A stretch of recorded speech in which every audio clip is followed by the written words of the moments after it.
Serie de predicaciones los unos a los otros.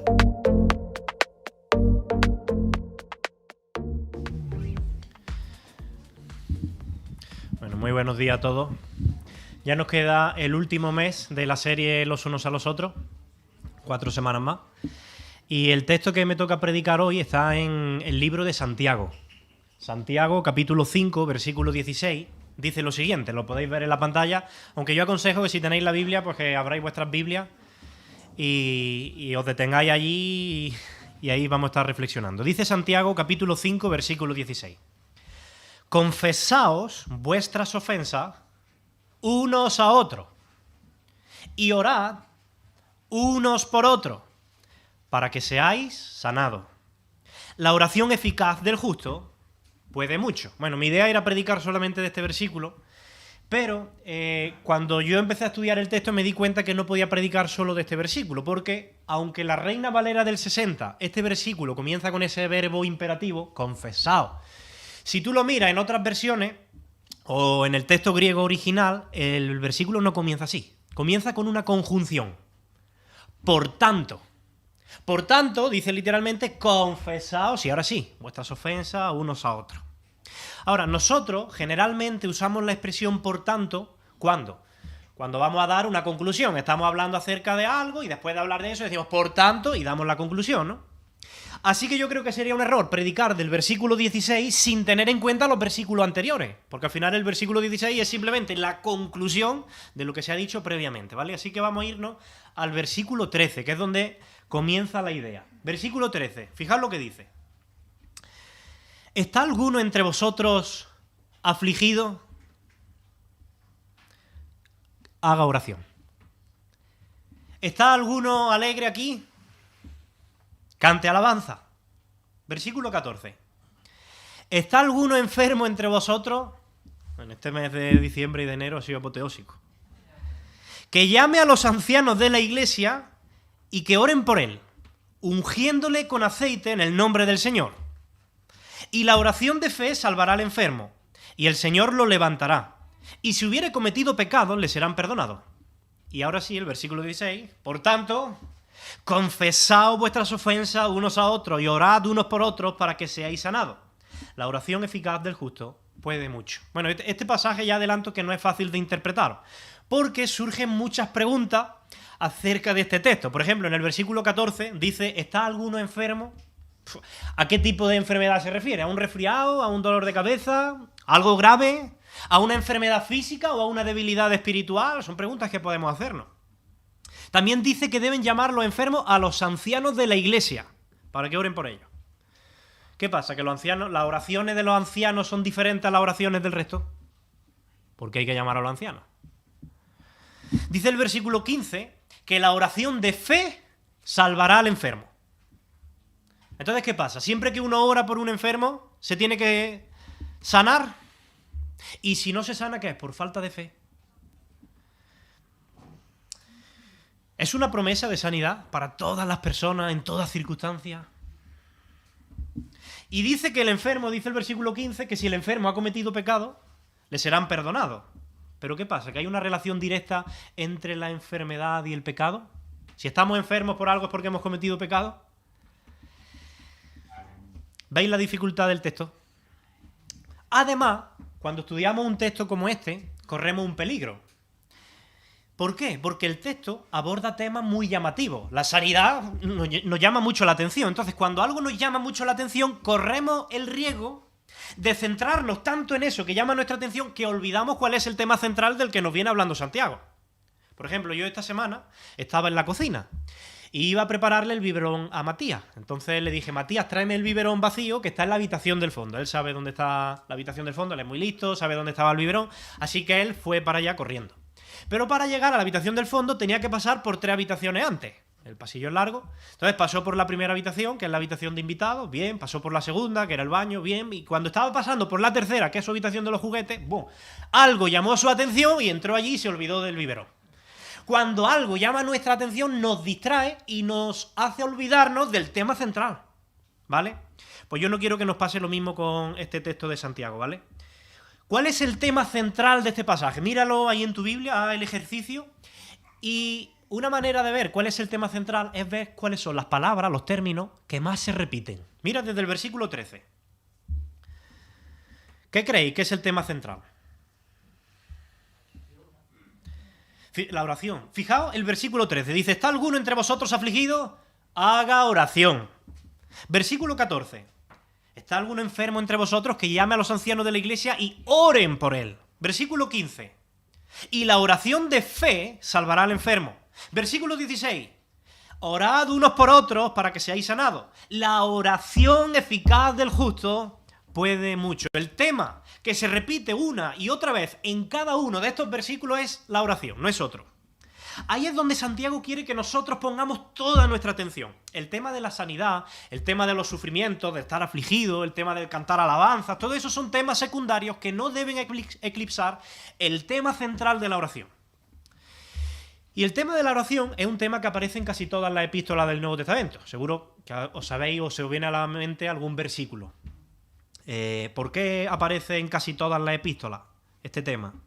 Bueno, porque independientemente de cuáles sean nuestras circunstancias como creyentes individuales o como iglesias locales, una de las principales herramientas que Dios nos ha dado para hacer frente a las pruebas, sean del tipo que sean, es la oración. Por ejemplo, a la iglesia en Éfeso, Pablo le escribe en el capítulo 6, orad en todo tiempo, con toda oración y súplica en el Espíritu. A la iglesia en Tesalónica, Pablo les dice, orad sin cesar y dad gracias en toda situación, porque esta es la voluntad de Dios para con vosotros en Cristo Jesús. Bueno, pues Santiago, en vez de decir orad en toda situación, como decía Pablo, va a ser más específico y va a tratar de desglosar eso, dando algunas situaciones concretas en las que es muy importante orar. Y la primera de ellas es orad cuando estéis afligidos. Fijaos lo que dice el versículo 13. ¿Está alguno entre vosotros afligido? Haga oración. Este término, el término afligido, es un término muy general en griego que hace referencia a todo tipo de pruebas o a todo tipo de sufrimiento, ya sea pruebas espirituales, pruebas económicas, pruebas familiares, pruebas matrimoniales, pruebas de salud, pruebas de cualquier tipo.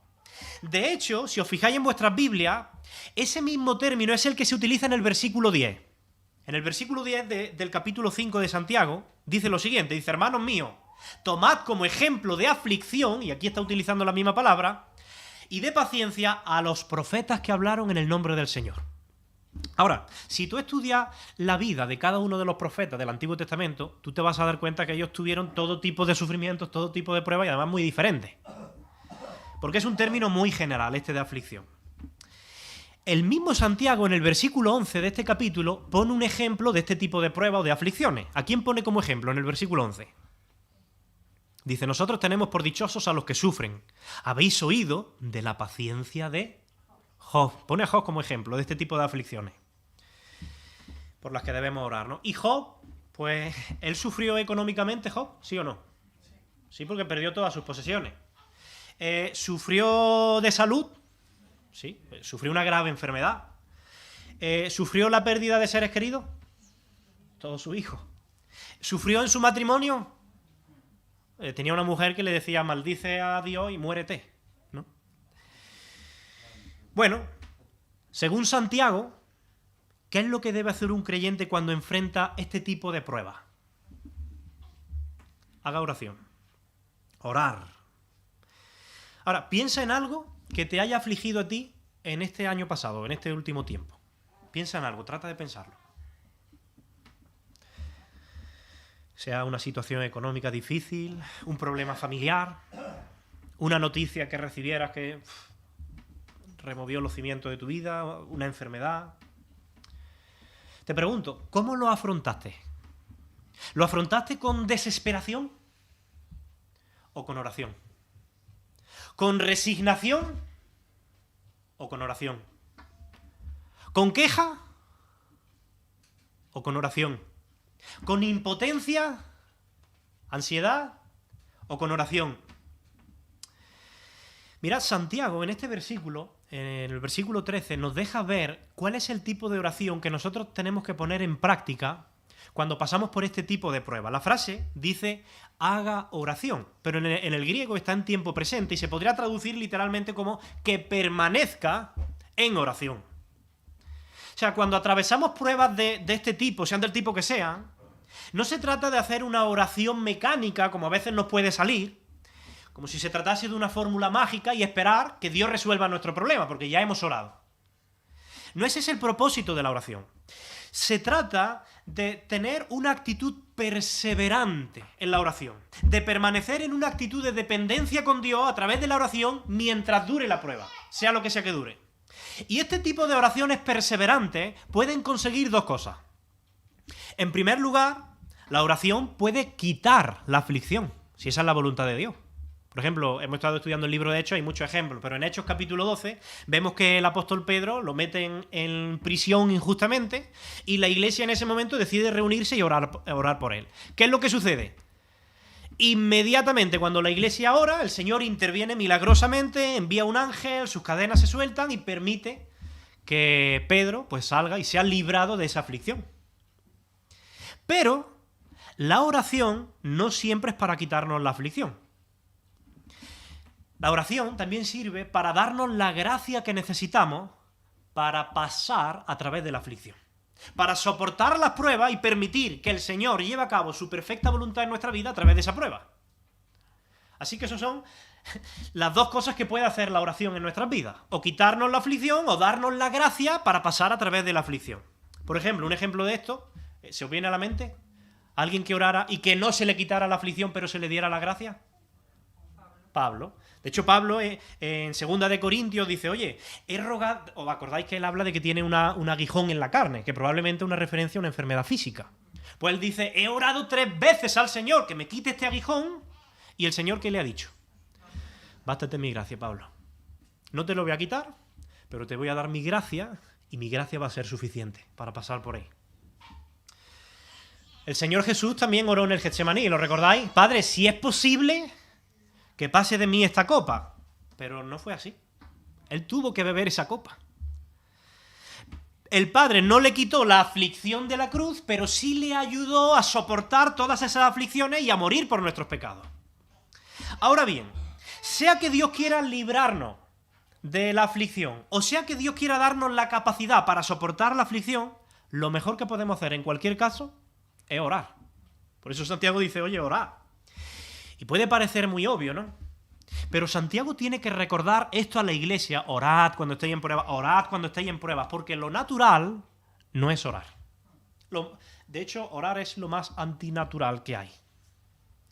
Porque es una actividad que no sale de nuestra carne. De nuestra tendencia pecaminosa, que es lo que va a salir ante las pruebas. La queja, cuestionar la bondad de Dios...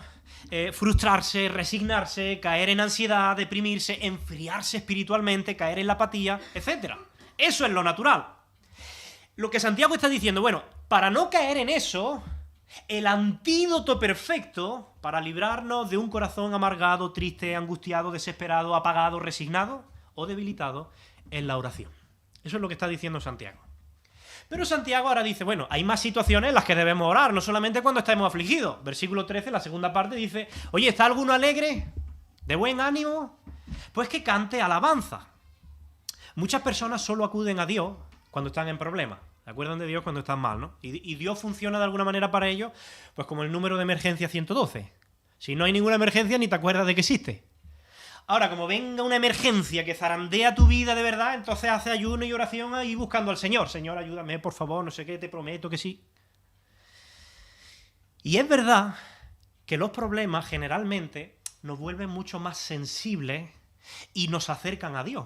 De hecho, yo estoy convencido de que muchas de las pruebas que Dios permite en nuestras vidas son para nuestro propio bien, para nuestro propio crecimiento espiritual, porque de otro modo, pues quizás terminaríamos más alejados de Dios, porque así es nuestro corazón, el de todo, sin excepción.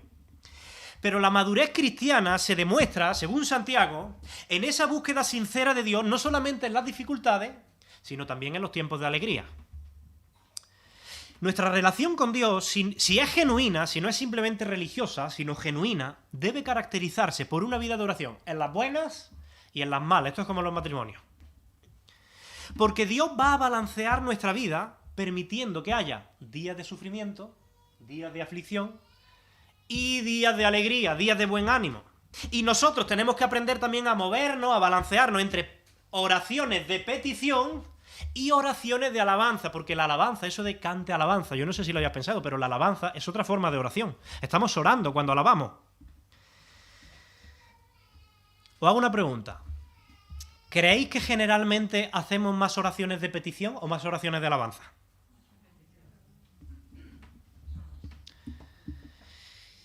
El otro día le pedí a Chari que mirara en los registros, en los libros estos antiguos de las reuniones de oración, que mirara las peticiones y que más o menos me hiciera un balance. Y aparte yo también miré, ¿no? Es difícil hacer una estimación precisa de cuántas oraciones son de petición y cuántas de alabanza. Depende también del día, del evento y tal. Pero sin riesgo a equivocarnos, más del 90% de las peticiones, o sea, de las oraciones, son de petición, para pedir. Y una muy pequeña parte, yo he dado un 10% por ser muy generoso, de alabanza. Evidentemente no hay nada malo en hacer oraciones de petición, es algo bueno, es algo legítimo, a Dios le agrada. Pero ¿no os parece que la balanza quizá está muy desequilibrada? ¿Qué podría revelar eso de nosotros? ¿Qué pensáis? Quizá egoísmo, ¿no? Claro, yo sé que la oración no es algo matemático, no se trata de 50% de petición, 50% de alabanza. La oración no es una ciencia exacta. Pero sí es cierto que si nosotros miramos la vida de los creyentes en la Biblia, tenían vida de oración mucho más balanceada. De hecho, tú lees los salmos son oraciones escritas. Y la mayoría de los salmos son salmos de alabanza al Señor, ¿no? Muchas de las oraciones de Jesús fueron de alabanza. No sé si recordáis cuando él dijo: te alabo, Padre, Señor del cielo y de la tierra, porque escondiste estas cosas de los sabios entendidos y las revelaste a los niños. Sí, Padre, porque a ti te agradó. Y empezaba con alabanza. Las oraciones de alabanza eran una práctica muy común en la iglesia primitiva, lo cual demostraba que la fe de ellos era una fe madura, no una fe egoísta centrada en sí misma. ¿Recordáis a Pablo y Silas en la cárcel? Ellos tenían muchos motivos para quejarse o para pedir oraciones de petición, pero dice que a medianoche, dice Hechos 16:25, en la Biblia textual, dice: pero hacia la medianoche Pablo y Silas, orando, cantaban himnos a Dios y los presos escuchaban. Me gusta cómo lo dice: orando, cantaban himnos a Dios. O sea, esos himnos, esas alabanzas eran parte de la oración de Pablo y de Silas. Quizá una buena meta para este año, que estamos ahora en enero, ¿no? Pues que nuestra vida de fe crezca no solo en oraciones de petición, sino en oraciones de alabanza, ¿no? Que no solo nos centremos en nuestro sufrimiento, sino que podamos ser más conscientes todavía de la gracia del Señor, de cómo nos cuida, de cómo nos sostiene a pesar de las aflicciones, de su bondad, de sus cuidados, de sus consuelos. Y que vayamos a Dios a buscarle y a disfrutar de Él en esa relación, no solamente cuando estamos pasando por valle de sombra de muerte, sino también cuando el Señor nos hace descansar en lugares de delicados pastos. Pero en conclusión, lo que Santiago nos está diciendo en este versículo, en el 13, es que la oración debe ser una constante en nuestra vida. Que todas las experiencias que Dios nos permita vivir, sean buenas o sean malas para nosotros, debemos aprender a vivirlas en una comunión íntima con el Señor a través de la oración. Y yo creo que esta exhortación de Santiago es muy relevante para nuestro tiempo. De hecho, creo que es incluso más relevante que cuando Santiago la escribió. Porque cuando Santiago lo escribió, la iglesia tenía esa dinámica de oración, la vida social permitía que esos tiempos de meditación, de contemplación, de quietud, de oración, pues fueran mucho más sencillos, más fáciles. Sin embargo, hoy vivimos en la era del activismo, del frenesí. El sistema de este mundo funciona de tal manera que nos hace sentir agobiados, como que no tenemos ya tiempo para nada. De hecho, la excusa moderna para no orar es precisamente que no encuentro tiempo. Ya no tengo tiempo para orar, para hacer mi devocional o para ir a más reuniones de oración. Pero paradójicamente, estamos ante la generación que más tiempo dedica a ver series de Netflix, a subir fotos o publicaciones a Instagram, a visitar Facebook o las demás redes sociales, a asistir al gimnasio, a debatir durante horas el partido del fin de semana o de la Fórmula 1. Estamos ante la generación que mira el móvil cada 5 minutos, pero que no tiene 5 minutos al día para cultivar su vida de oración. Y si nosotros no ponemos remedio a esto de verdad, o sea, si nosotros esto lo escuchamos y nos da igual, pues vamos a pagar las consecuencias desastrosas muy pronto. Nosotros, en nuestra vida personal, nuestras iglesias locales y los hijos, porque los hijos es lo que están viendo. O sea, ellos aprenden no lo que le decimos, sino lo que ven. Pero ahora Santiago, por cerrar este tema, en el versículo 14 nos va a decir una tercera situación en la que la oración es muy necesaria. Y aquí ya entramos en una parte más difícil de interpretar. Orad en la enfermedad, va a decir Santiago. Dice, ¿está alguno entre vosotros enfermo? Que llame a los ancianos de la iglesia y que ellos oren por él, ungiéndole con aceite en el nombre del Señor. Ahora, Santiago no está diciendo que cuando uno está enfermo, solamente los ancianos pueden orar por él. De hecho, en el versículo 16, solo un versículo después, Santiago anima a todos los creyentes sin distinción a orar por los enfermos. Les dice, orad unos por otros para que seáis sanados. Entonces, no son solo los ancianos los que tienen que visitar, preocuparse y orar por los enfermos, como si solamente los ancianos tuvieran el monopolio de las oraciones de sanidad. Pero sí hay algunos casos, y eso es lo que Santiago nos va a decir aquí, en los que es muy apropiado que los ancianos hagan esto. Ahora bien, ¿cuáles son esos casos? Esa es la pregunta. Porque aparentemente el versículo 14, si lo puedes poner, Loida, aparentemente el versículo 14 no dice nada acerca de cuáles son esos casos. ¿O sí? Yo creo que si nosotros observamos muy bien, sí podemos ver que Santiago dice algo acerca de esos casos específicos en los que es necesario llamar a los ancianos. Podemos deducir, a través del texto, que se trata de enfermedades graves, no de un simple resfriado o de un dolor de cabeza. Claro, si tú tienes un dolor de cabeza, pues tómate un paracetamol o échate una siesta, pero no llama a los ancianos para que te unjan con aceite. Observa bien el versículo 14. Para empezar, el versículo 14 viene después del 13. O sea, se supone que los enfermos del versículo 14 ya han puesto por obra la instrucción del versículo 13. Es decir, estaban afligidos, han hecho oración, pero siguen afligidos, no encuentran alivio y entonces viene el versículo 14. Pero sigue observando el versículo 14. El enfermo, en vez de levantarse e ir en busca de los ancianos para que oren por él, que ese sería el procedimiento habitual, dice que llama a los ancianos y les pide que sean ellos los que vengan a visitarle. Lo que sugiere que el enfermo está demasiado débil para moverse. O sea, venid vosotros a mí porque yo no puedo ir a vosotros. Si te fijas, son los ancianos los que oran, los que ungen, los que ejercen la fe, lo que sugiere que este hermano está demasiado débil, demasiado enfermo, como para tomar esas iniciativas por sí mismo. Otro detalle en el versículo 14 es que si uno mira el texto griego, dice literalmente que los ancianos han de orar sobre él. La Reina Valera traduce orar por él, pero el texto griego dice orar sobre él, lo cual da la idea de que este enfermo está postrado. Esto nos deja ver la gravedad de la enfermedad, pero también nos enseña algo que yo creo que a menudo pasamos por alto, que son cuáles son las responsabilidades del enfermo y cuáles son las responsabilidades de los ancianos. Mirad, la iniciativa, ¿quién la toma? El enfermo. El enfermo llama a los ancianos, no al revés. Hoy día en nuestra generación estamos muy acostumbrados de que sea al revés. Quizá incluso lo asumimos, ¿no? Si yo estoy malo, pues que sean ellos los que me llamen, los que se preocupen por mí, los que vengan. Que la iniciativa salga del otro, nunca de mí. Y es verdad que todos los creyentes tenemos una responsabilidad los unos con los otros. De hecho, eso es lo que venimos estudiando desde hace meses. Interesarnos unos por otros, preocuparnos unos por otros, visitarnos unos a otros, orar por unos por otros. Pero en última instancia, si tú estás mal, ya sea física o espiritualmente, y necesitas ayuda, es tu responsabilidad y la de nadie más solicitar ayuda a los ancianos de la iglesia.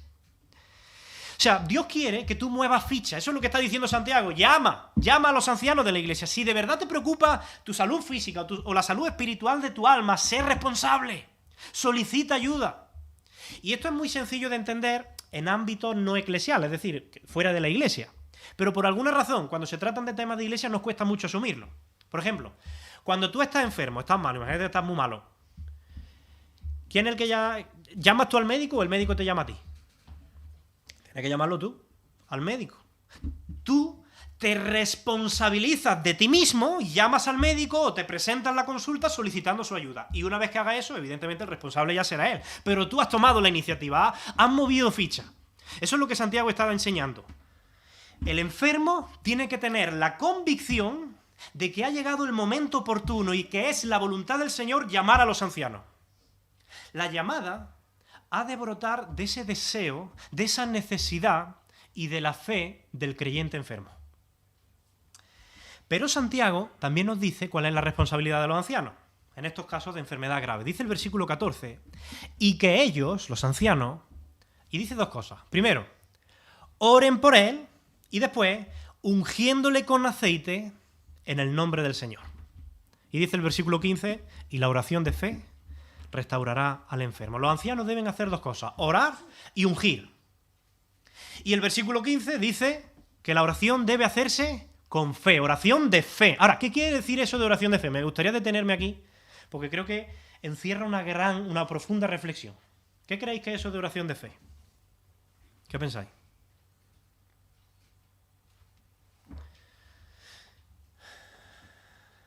Bueno, por ayudar un poco. Santiago, en esta misma epístola, en el capítulo 1, ya habló acerca de la oración. Y en el versículo 6 del capítulo 1, Santiago dijo así: pero que cuando pida, que pida con fe, no dudando nada, porque el que duda es semejante a la onda del mar que es arrastrada por el viento y es echada de una parte a otra. Así que Santiago, cuando habla de la oración de fe, habla de una oración que no duda. ¿Pero que no duda de qué? ¿Qué pensáis? No duda del poder de Dios, de que el Señor haga su voluntad, de que se va a sanar. ¿Creéis entonces que se puede referir a que no debemos albergar ni la más mínima duda de que ese enfermo se va a sanar?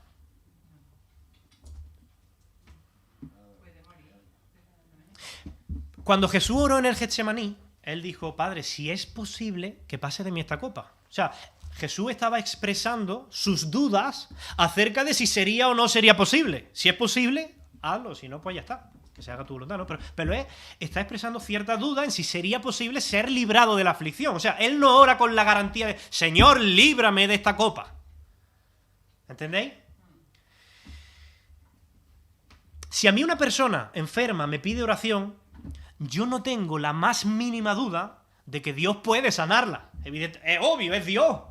¿Qué no puede hacer Dios?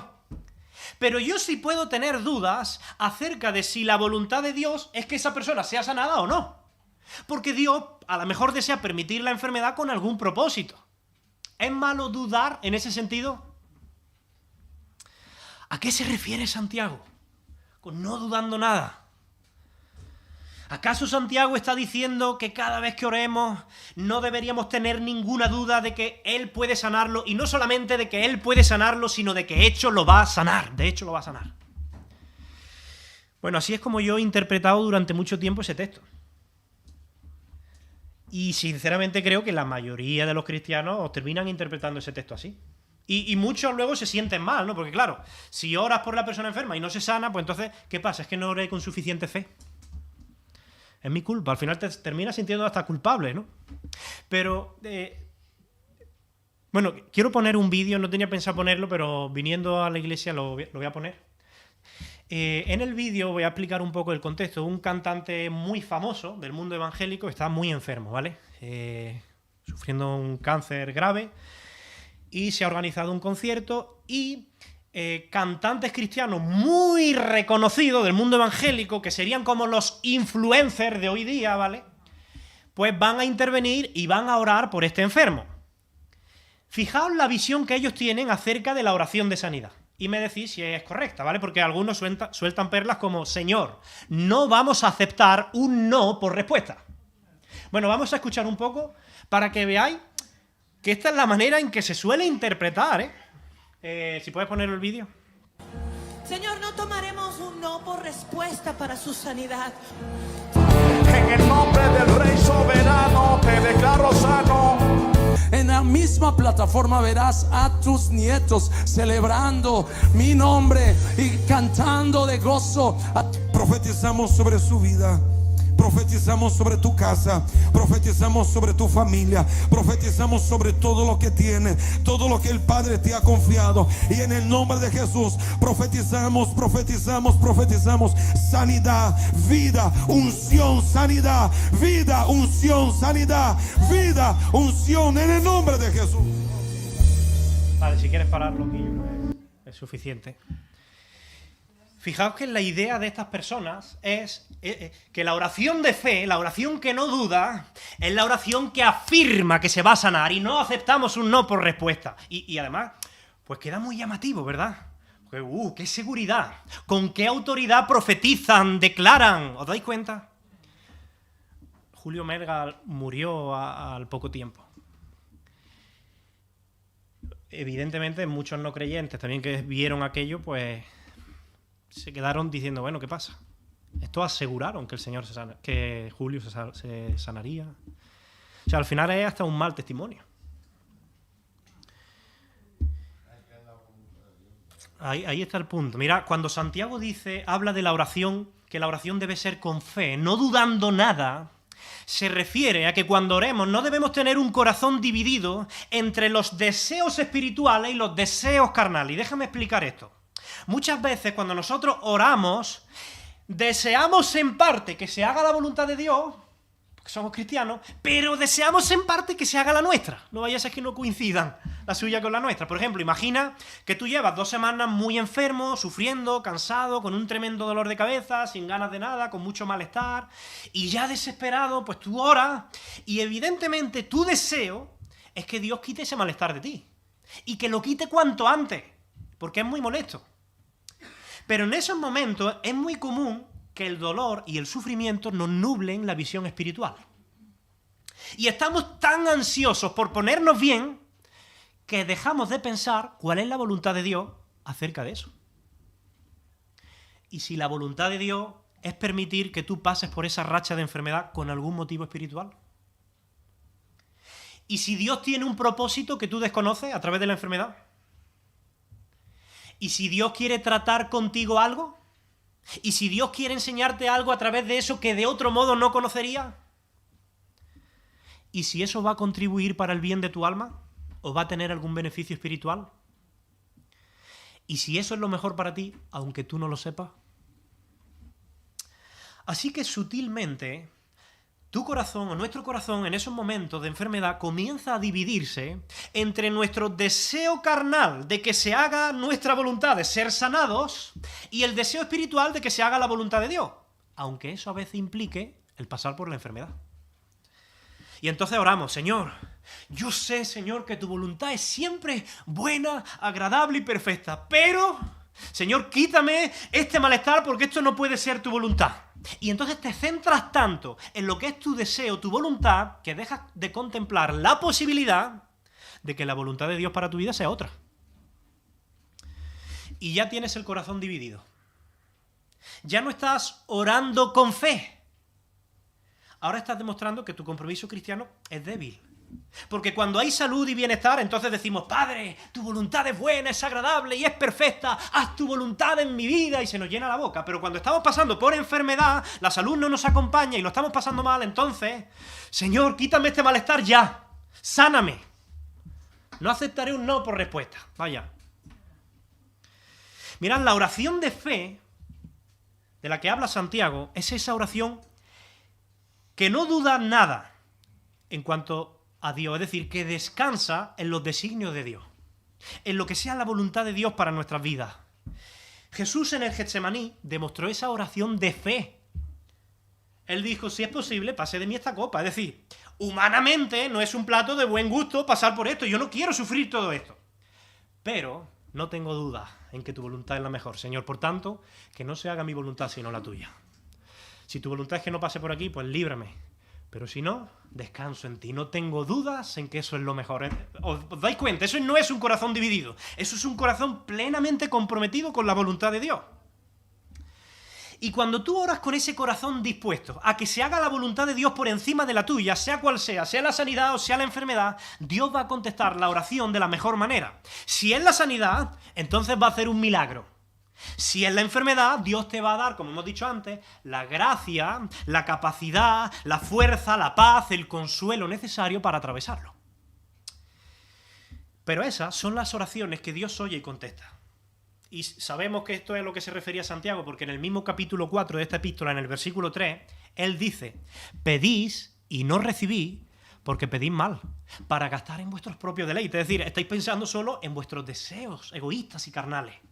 Dios nunca contestará nuestras oraciones, dice Santiago, si detrás de ellas hay motivaciones egoístas o intereses carnales. Por eso creo que es muy importante que un enfermo grave en estas situaciones llame a los ancianos. Porque el enfermo puede tener la visión espiritual nublada.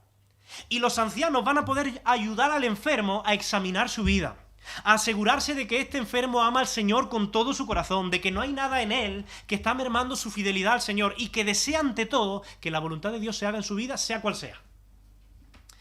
Y después de ese tiempo de examen, de autoexamen, entonces van a estar en condiciones de recibir la convicción, tanto el enfermo como los ancianos, de cómo deberían orar.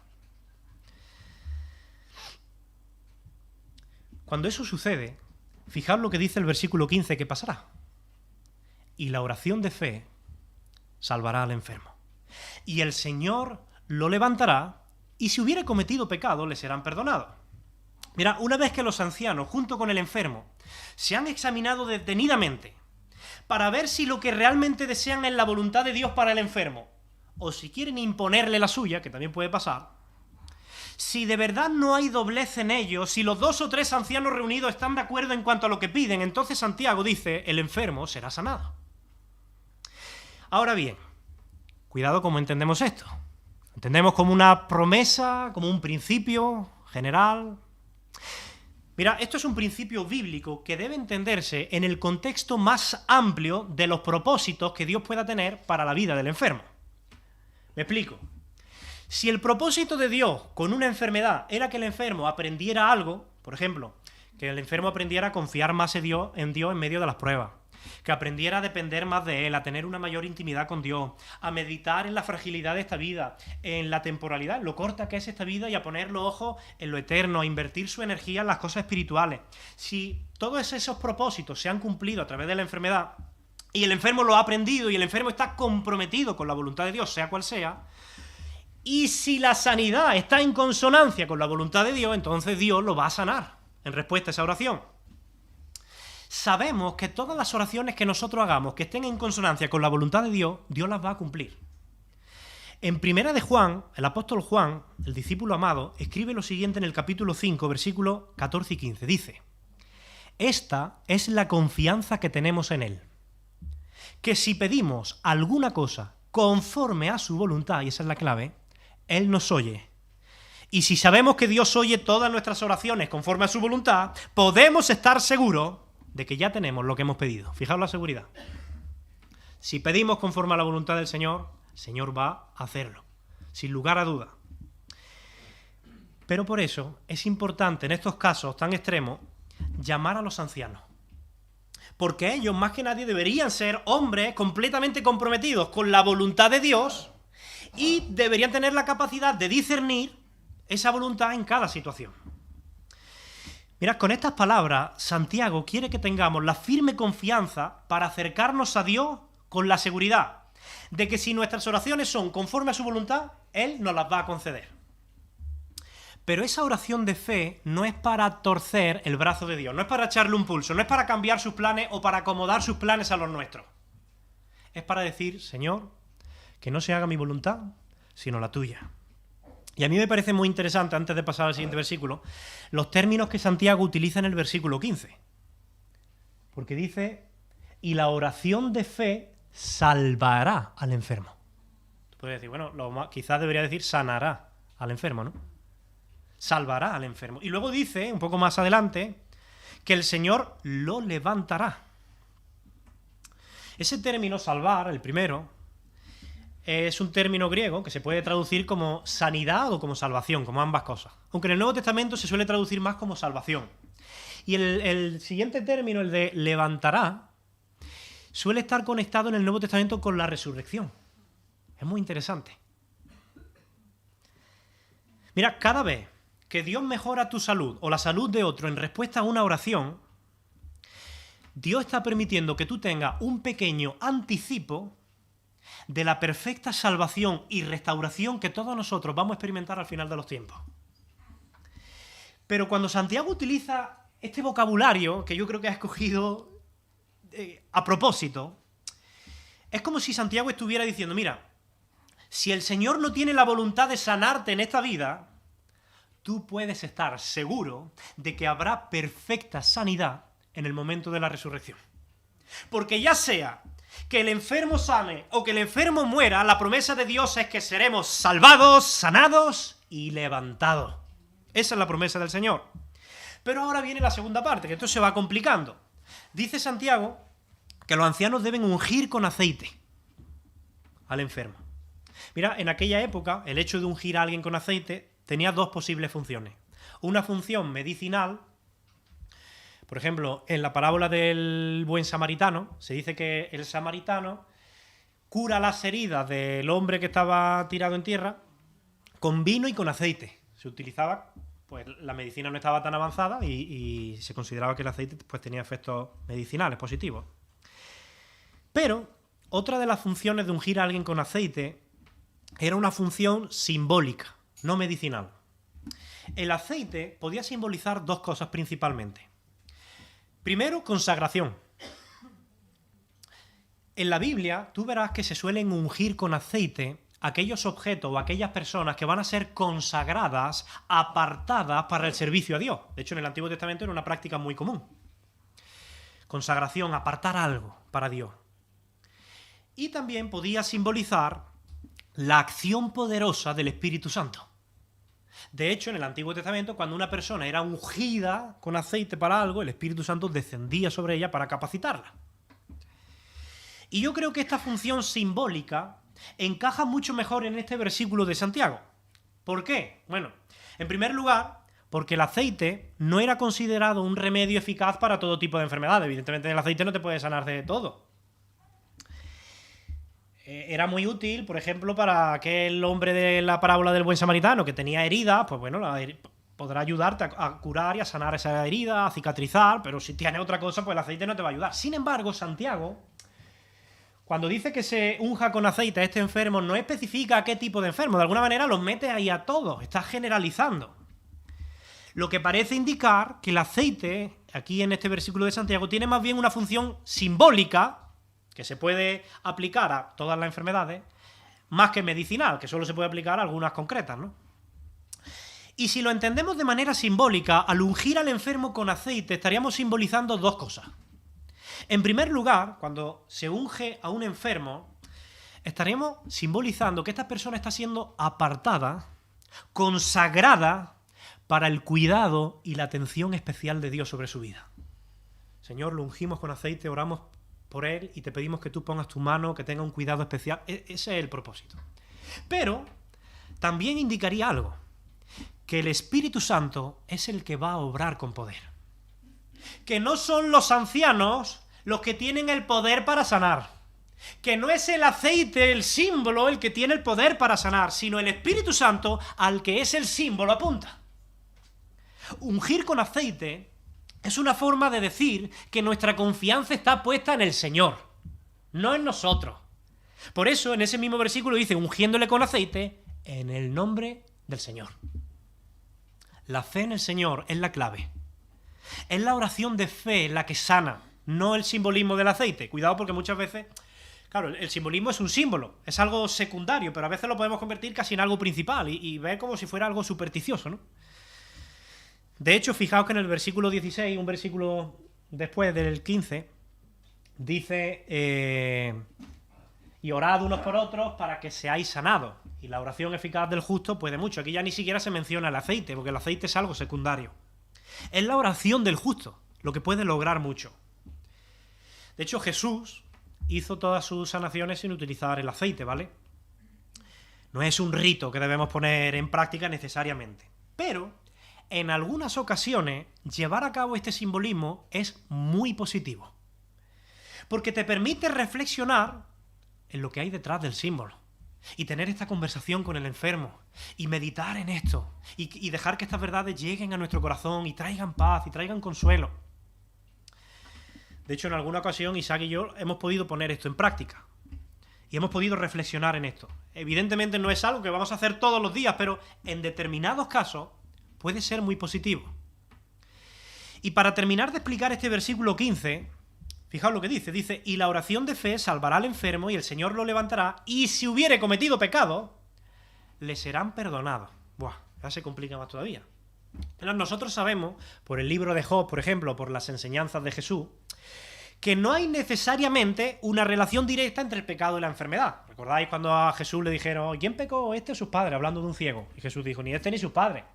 Job, el primer capítulo, se encarga de dejarnos muy claro que era un hombre justo, el más justo que había sobre la tierra. O sea, que todo lo que le viene no es por su pecado. No hay una relación necesariamente directa entre el pecado y la enfermedad. Pero sí es cierto que puede haber determinados casos donde la enfermedad sea consecuencia del pecado. Y también vemos muchos ejemplos de eso en el Nuevo Testamento. Por ejemplo, cuando se habla de la Santa Cena, dice, muchos están enfermos y muchos duermen. ¿Por qué? Porque lo toman indignamente. Bueno, no vamos a entrar en eso.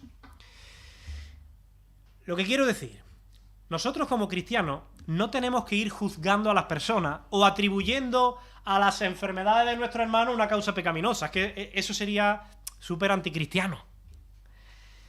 Pero en cuanto a nosotros mismos, en un periodo de enfermedad, sí debe ser un tiempo de reflexión en el cual podamos examinarnos y decir como el salmista, Señor, muéstrame si hay en mí camino de perversidad. Y en medio de ese autoexamen, pues tal vez tú llegues a ser consciente de que sí puede haber una relación directa entre tu enfermedad y un pecado específico. O quizá en ese autoexamen te das cuenta de que tu compromiso con el Señor ha menguado, que ya no es lo que un día fue, y comprendemos que esa enfermedad quizá es un toque de atención también del Señor.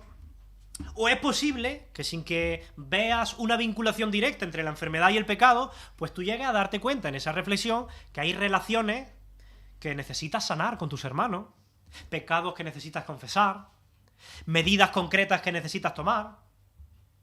O tal vez por el contrario, en esa reflexión tú te das cuenta, el Señor te confirma que no tienes nada que rectificar, pero que Él desea usar tu testimonio y tu integridad espiritual en medio del sufrimiento para dar gloria a su nombre, para ser de bendición y de salvación para otros que conocen ese testimonio. Por eso mismo yo creo que la intervención de los ancianos en este caso puede ser tan necesaria, porque cuando estamos enfermos, nuestras emociones suelen desestabilizarse. Y podemos terminar desenfocando nuestra vida, acusándonos indebidamente, jolín, habré cometido pecado y por eso estoy así, y nos sentimos culpables. O podemos acabar con mucha confusión espiritual, sin entender las cosas. Entonces es cuando nos conviene el asesoramiento de líderes, de pastores, de gente capacitada, porque ellos nos van a ayudar a tener una actitud de confesión, de arrepentimiento si fuera necesario, o a tranquilizarnos y a consolarnos si nos estamos atormentando indebidamente. ¿Se entiende, no? Y terminamos con el versículo 16, perdona, que era el versículo del que yo tenía que haber predicado hoy. Donde Santiago ya, después de decir que debemos orar en estos casos graves, ahora se va a dirigir ya no a los ancianos, ahora se va a dirigir a toda la iglesia de Torre del Campo, a todos los miembros. Y fijaos lo que les dice. Por tanto, confesaos vuestros pecados unos a otros, y orad unos por otros para que seáis sanados. La oración eficaz del justo puede mucho. ¿Queremos una iglesia sana en Torre del Campo?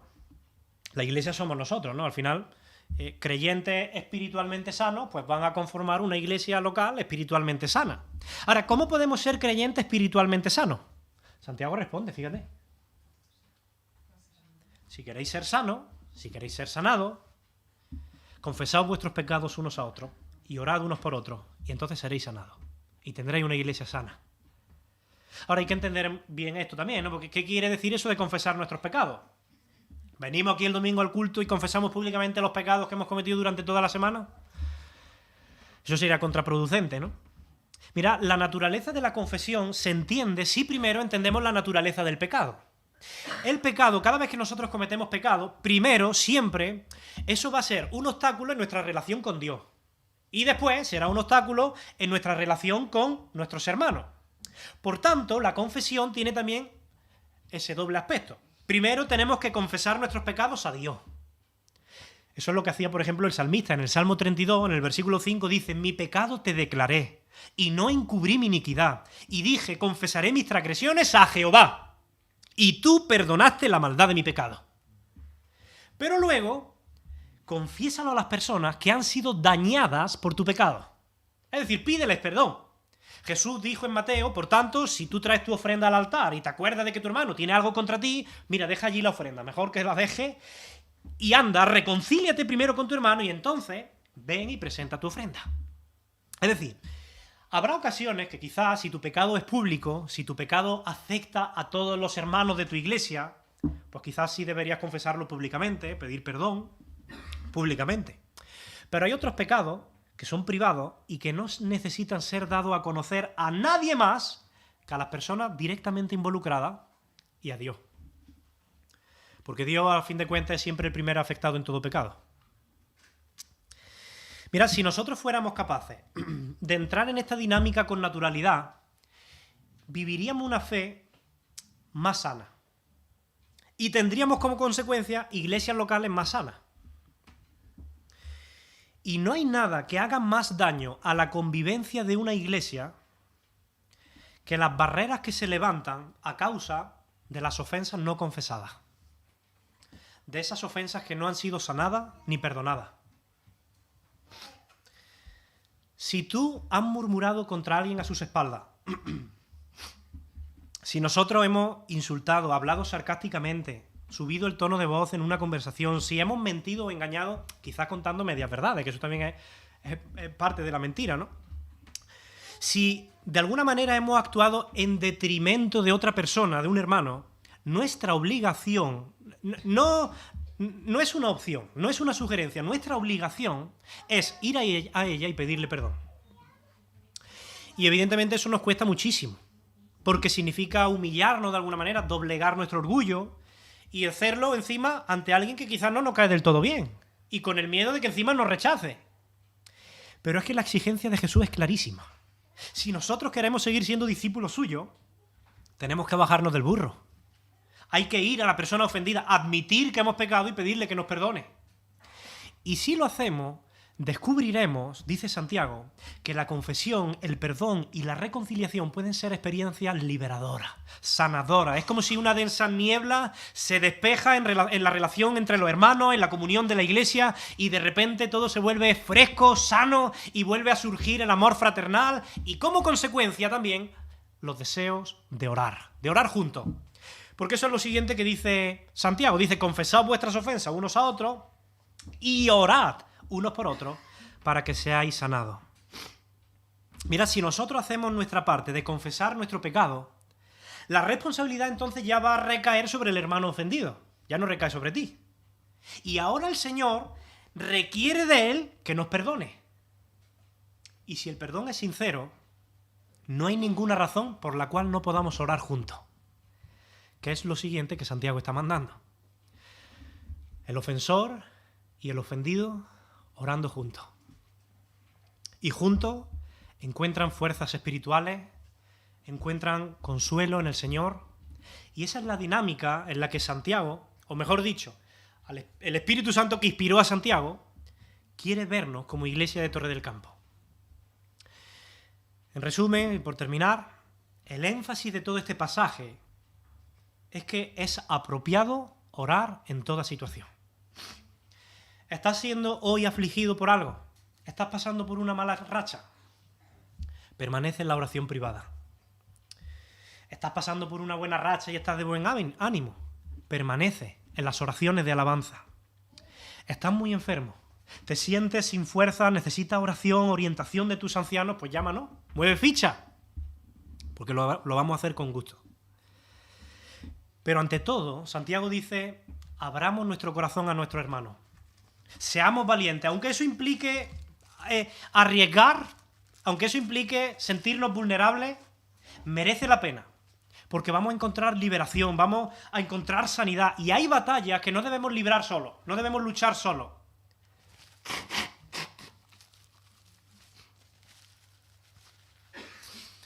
Tenemos un ejército de hermanos que pueden darnos la mano.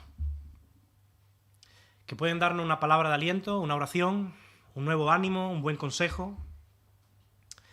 Y si nosotros hemos ofendido o nos sentimos ofendidos por otro hermano, es necesario hablar. Es necesario coger el toro por los cuernos, encarar la situación, enfrentar las situaciones, por supuesto, con un espíritu de humildad, de reconciliación, confesar los pecados propios, buscar el perdón y la sanidad de esa relación dañada. Iglesia, aprendamos a vivir en esa dinámica. Y Santiago nos asegura que así estaremos actuando como Jesús desea, como personas justas que imitan al justo. Y la oración del justo puede mucho. Si vivimos en esa dinámica unos con otros, pronto vamos a descubrir el poder eficaz de la oración. Pues que el Señor nos ayude. Amén. Señor, gracias por tu palabra. Y ayúdanos, Señor, a no tener un corazón dividido entre nuestros deseos y los tuyos, a descansar plenamente en tu voluntad, no dudando nada, sabiendo que eso es lo mejor para nuestras vidas, y que seamos valientes también para abrir nuestro corazón, confesar nuestras ofensas unos con otros y orar los unos por los otros. Bendice a tu iglesia y cuídala, en el nombre de Jesús. Amén.